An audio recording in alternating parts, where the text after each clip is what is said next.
अभी हमारी मौजूदगी इस वक्त सुल्तानपुर के तिकोनिया पार्क पे, जहां आज सुल्तानपुर के तमाम ई रिक्शा चालक धरने पर बैठे हुए हैं। हमारे साथ यहाँ पे मौजूद, आइए जानते हैं किस बात को लेकर यहाँ पे धरना किए हुए हैं। क्या नाम है आपका? भारत भूषण गुप्ता, किस ई रिक्शा यूनियन अध्यक्ष। आज किस लिए धरना प्रदर्शन किए हैं? नगर पालिका द्वारा अवैध रूप से वसूली हो रही 10 रुपए से लेकर 50 रुपए 100 रुपए तक का भी वसूली होती है, जिसमें पर्ची में कुछ लिखा नहीं रहता है, ना किसी की साइन रहती, ना किसी की मोहर, ना उसमें पैसा लिखते हैं। ये जितना लेते हैं पेन द्वारा लिख देते हैं बोलने पे, और स्टैंड भी नहीं है। जब तक ठहराव नहीं तब तक ठहराव शुल्क किस बात का। तो अभी तक क्या निष्कर्ष निकाला गया इस बात को लेकर? आज हमने एडीएम साहब और ईओ साहब से मुलाकात हुई। उन्होंने कहा, हमने उनसे बोल दिया जब तक हमको स्टैंड नहीं मिलता तब तक हम पैसा नहीं देंगे। जरूरत पड़ेगी हम कलेक्ट्री का भी घेराव करेंगे, जरूरत पड़ेगी विधानसभा का भी घेराव करेंगे। अभी नगर पालिका में सभी साथी इकट्ठा हुए, तो वहाँ पे क्या बात हुई इसको लेकर? नगर पालिका में क्या बात हुई इसको लेकर? उन्होंने कहा आपको पैसा तो देना पड़ेगा। हमने कहा पैसा तब देंगे जब हमको स्टैंड मिलेगा, तभी पैसा देंगे। उन्होंने कहा आपको स्टैंड देंगे। हमने कहा जब आप स्टैंड देंगे तब पैसा लीजिएगा, और लिखित के साथ पैसा लीजिएगा, जिसमें उतना जितना लिखा रहेगा उतना ही देंगे हम। चलिए, इसी के साथ और भी यहाँ पे मौजूद हैं हमारे एक समाज सेवी और एक वरिष्ठ नेता भी हैं, जो वरुण मिश्रा जी, उनसे भी बातचीत करते हैं इस बात को लेकर। क्या किस तरह का योगदान रहा इसमें, किस तरह का समर्थन रहा आपका? देखिए, हम लोग पिछले 1-1.5 महीने से लगातार इस पर नज़र बनाए हुए थे। ई रिक्शा वालों के साथ जिस तरह का नगर पालिका व्यवहार कर रही है, हम लोग इस पर पहले इसलिए नहीं बोले कि आगे अगर हम पहले बोलते तो लोगों को लगता कि राजनीति हो रही है। लेकिन 1-1.5 महीने इंतजार करने के बाद जब आज इनके साथ न्याय नहीं हो रहा है, पानी सर के ऊपर से गुजर चुका है, तो हम ये बताने आए हैं नगर पालिका अध्यक्ष को और उनके गुंडों को भी कि हम लोग हर हाल में इनके साथ हैं। हमारे सलूजा जी खड़े हैं, मैं खड़ा हूं, मेरी पूरी पार्टी खड़ी है, हम सब लोग खड़े हैं, और सुल्तानपुर के शहर का आम नागरिक भी इनके साथ खड़ा है। वो गलियां जहां कोई नहीं जाता वहां ई रिक्शा वाले जाते हैं, तो इनका दर्द कौन सुनेगा, इनकी बात कौन सुनेगा? रसीद पर लिखा ही नहीं रहता कि कितना पैसा वसूलना है। कोई 50 रुपया वसूल दे रहा है, कोई 80 रुपया वसूल दे रहा है, कोई 100 रुपया वसूल, कोई मारपीट के वसूल रहा है, कोई घायल करके वसूल। कोई नियम कानून है कि नहीं है? मतलब जिस तरह से लोग चाहेंगे उसी तरह से शोषण होगा।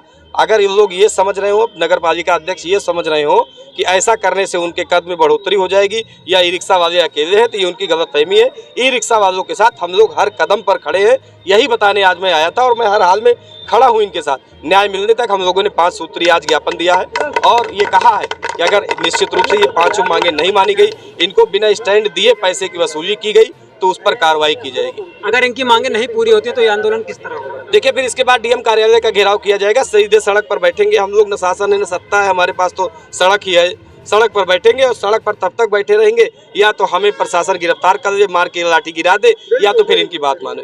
तो 2 ही सूरत है। अभी मौके पर क्या बात हुई है? प्रदर्शन यहाँ पे खत्म होगा कि आगे भी जारी रहेगा? नहीं, आज अभी चूंकि हम लोगों ने ज्ञापन दिया है, तो अभी इस धरने को यही खत्म किया जाएगा। इसके बाद हम लोग आगामी रणनीति बनाएंगे। अगर जो मांगे दी गई हैं उस पर इम्प्लीमेंट नहीं हुआ, उसको पूरा नहीं किया गया, तो फिर हम आगे की रणनीति भारत भूषण जी के साथ मिलकर, सलूजा भाई हैं, हम सब लोग मिलकर एक रणनीति तय करेंगे। आम आदमी पार्टी के लोग भी हम लोग के साथ आए थे, शोहरत भाई हमारे साथ थे, सफाई कर्मचारी के बबलू चौधरी जी भी हमारे साथ हैं, तमाम लोगों के यूनियन भी हम लोगों के साथ है, शहर के आम नागरिक भी हमारे साथ हैं।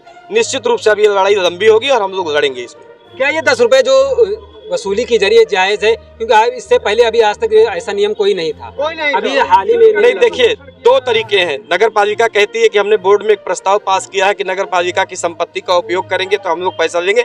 10 रुपया देने से किसी को एतराज नहीं है, लेकिन 10 रुपए के एवज में जो सुविधा मिलनी चाहिए वो तो मिले। आप हमें बताओ स्टैंड कहाँ है, हम सवारी कहाँ से उठाएं, हमारे साथ अभद्रता न हो, रसीद पर लिखा रहना चाहिए कि 10 रुपये ही उसकी कीमत है। ये कौन करेगा? ये सारी सुविधाएं दे दे, खुशी खुशी 10 रुपया देने को तैयार है, कोई बुराई नहीं है उसमें। जैसा कि आपने देखा कि 10 रुपए देने के लिए रिक्शा चालक तैयार है, लेकिन इनके साथ किसी तरह का कोई अभद्रता ना हो, इसलिए ये उग्र आंदोलन इनका जारी है, जिनको लेकर आज इन्होंने ज्ञापन दिया है। इसी साथ और भी यहाँ पे मौजूद है, उनसे भी जानने की कोशिश करेंगे। सलूजा जी हैं, सलूजा जी क्या मामला है? देखिए, ये मामला जो है, ये सरकार जो है रोजी रोटी तो दे नहीं रही है। जो रोजी रोटी कर रहे थे उनको बेरोजगार बना दिया। अब वो व्यक्ति अगर रिक्शा निकलवा के अपने परिवार का पालन पोषण कर रहा है, तो ये नगर पालिका चेयरमैन को ये बर्दाश्त नहीं हो रहा है कि अपने बच्चे की फीस कैसे दे रहे हैं, अपना परिवार कैसे चला ले रहे हैं। जब एक व्यक्ति जो है रोज टैक्स दे रहा है आरटीओ ऑफिस में 2400 रुपये, तो इनको टैक्स लेने का अधिकार कहीं नहीं है। 10 रुपये किस चीज़ का ले रहे हैं? हम लोग तो इस जो 10 रुपये की वसूली है, ये अवैध वसूली है। ये कहते हैं कि हमको आय बढ़ाना है।